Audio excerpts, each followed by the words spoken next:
Sebagian ulama salaf, diantaranya Sa'id ibn Khudri radhiyallahu anhu, Abu Sa'id al-Khudri radhiyallahu anhu, sahabat Nabi yang mulia. Beliau ini sudah sampai pada tingkat level di mana Ibnu Qayyim mengatakan level orang yang sholat itu ada 5. Level yang pertama, orang yang berdosa dengan sholatnya, kata beliau.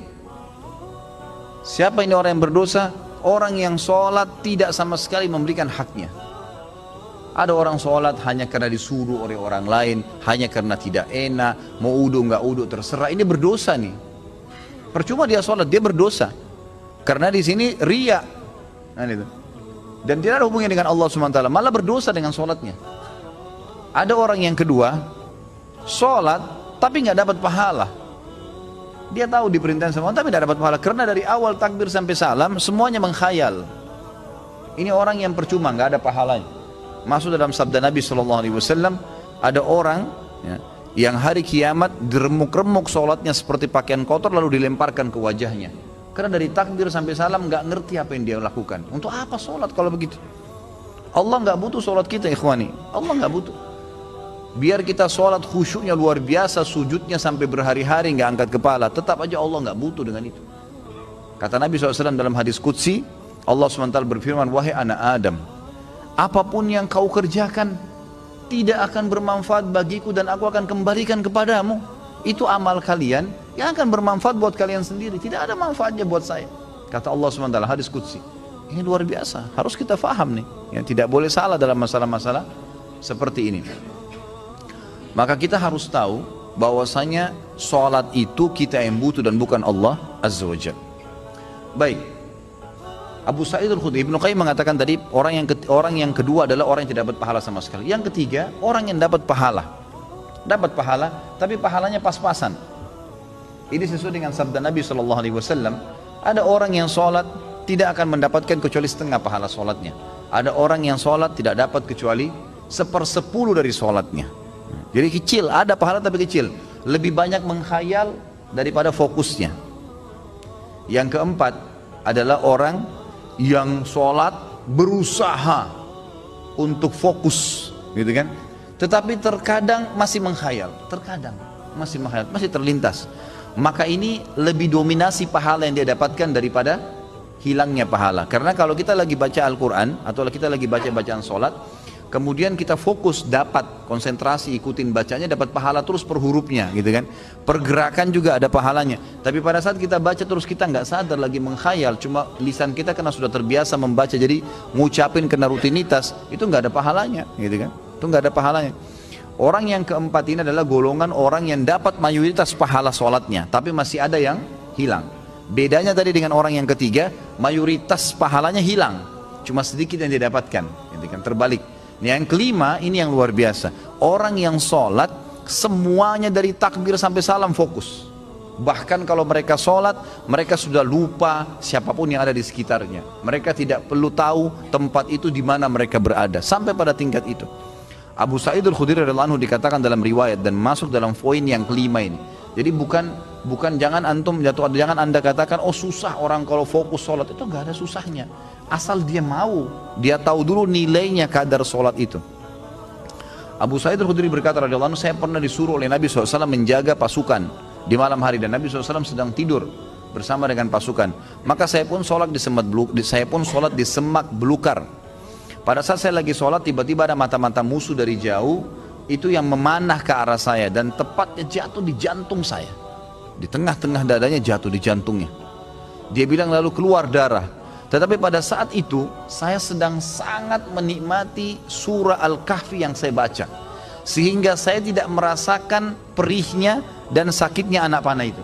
Tetap baca surah Al-Kahfi dengan tenang. Al-Kahfi mengalahkan itu semua, gitu kan? Lalu kemudian dia berkata, mata-mata itu melepaskan lagi anak panah yang kedua. Dilepaskan anak panah kedua, jatuh tepat di sebelahnya anak panah pertama, tergores, keluar darah lagi. Tetap saya masih belum merasakan sakitnya karena nikmatnya membaca surah Al-Kahfi. Sampai musuh itu melepaskan 9 atau 10 anak panah. Sasarannya semua hampir sama, di jantung. Dia bilang, kalau bukan karena saya khawatir, ini sudah mulai berat, ini 10 anak panah di dadanya. Dia bilang kalau bukan saya khawatir saya terbunuh dengan anak panah selanjutnya, Kemudian Nabi SAW dan sahabat-sahabat yang lain akan dibunuh oleh musuh. Demi Allah saya akan selesaikan sholat saya dengan surah Al-Kahfi. Tapi karena saya khawatir itu maka dia ruku. Dia bilang waktu saya ruku, kemungkinan mata-mata itu tahu kalau saya manusia. Tadi dia ragu. Kemudian dia lari dan tidak jadi menyerang pasukan muslimin. Tapi saksi bahasan kita bukan masalah perangnya. Bagaimana Abu Sa'id Al-Khudri bisa fokus sampai tidak merasakan sakitnya anak panah. Coba nih teman-teman di sini kalau digigit nyamuk, ya, digigit nyamuk gimana tuh? Jangan kan digigit, baru suaranya sudah buyar semua konsentrasinya, gitu kan? Seseorang di antara sahabat dan tabi'in dinukil dalam buku-buku tentang khusyuan salat, kumbang datang menggigit, menyengat dahi mereka, berdarah, mereka nggak bergerak, seperti batang pohon yang kokoh. Luar biasa itu. Karena mereka tahu sama siapa mereka berhadapan, gitu kan? Dan memang ini sudah menjadi tradisi mereka ya. Bagaimana jikalau kita sholat tapi memikirkan level-level sholat seperti yang Pak Ustadz rincikan dengan pembahasan barusan, apa tetap dapat pahala? Level-level sholat apanya mesti dibayangkan? Enggak, fokus bacaan saja, enggak usah bayangkan yang lain. Alhamdulillahirrahmanirrahim, fokus ucapan diucapkan, telinga kita mendengar, mata kita dibuka lihat tempat sujud. Udah, renungi maknanya. Kalau enggak ngerti maknanya, maka kita ikutin bacaannya. Alhamdulillahirrahmanirrahim, kita dengar dengan kuping kita, gitu kan? Ar-Rahmanir-Rahim kita dengar. Masa kalau dengar musik bisa konsentrasi, dengar Quran tidak bisa, gitu ya? Jadi gitu, seperti itulah. Jadi nggak usah bayangin apa-apa. Nggak usah bayangin apa-apa. Tadi ada yang bayangin kambing sama ayam apa segala, nggak perlu gitu. Apakah level-level tipe sholat tersebut berkorelasi dengan level-level dosa yang telah kita lakukan? Dalam artian level 5 itu dosanya sedikit. Iya tentu saja. Karena itu memang ada hadis Nabi SAW. Ya.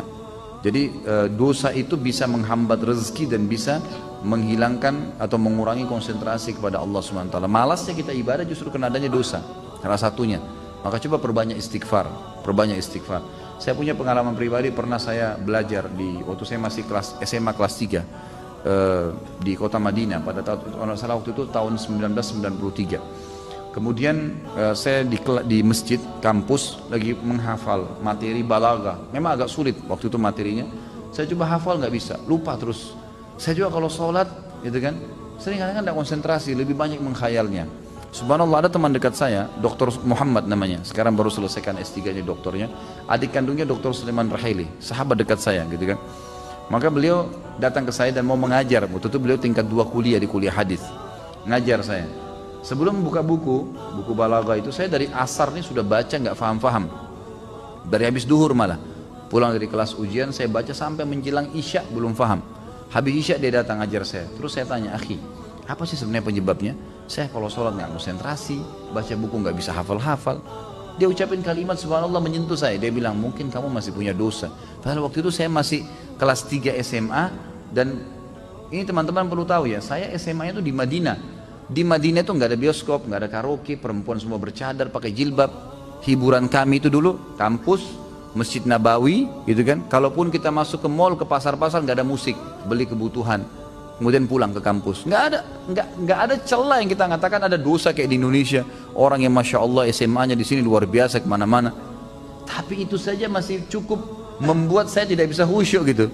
Lalu dia bilang, "Coba akhi, ente istighfar kepada Allah SWT, kemudian coba sholat." Ya, dengan mungkin tujuan dia waktu itu mengajak untuk sholat taubat ya. Ada hadis Nabi SAW riwayat Abu Daud dengan sanad hasan. Tidak ada seorang hamba yang berbuat dosa kemudian dia berwudu lalu dia sholat 2 rakaat lalu dia beristighfar kecuali Allah ampuni dosanya. Maka saya astagfirullah wa atubu ilaih, saya berdiri, saya sholat waktu itu 2 rakaat menghadap kiblat. Subhanallah, begitu saya salam, ini pengalaman pribadi, begitu saya salam, saya belajar dengan dia setengah jam buku itu saya fahami. Setengah jam buku itu saya faham. Bahkan saya hafal hal-hal yang tidak saya hafal sebelumnya yang sudah mungkin 6 jam saya belajar, gitu kan. Subhanallah, saya jadikan patokan, ternyata memang dosa bisa jadi penghambat itu. Maka makin pekah, makin dekat dengan Allah SWT, maka makin berpengaruh kehusyuan tentunya.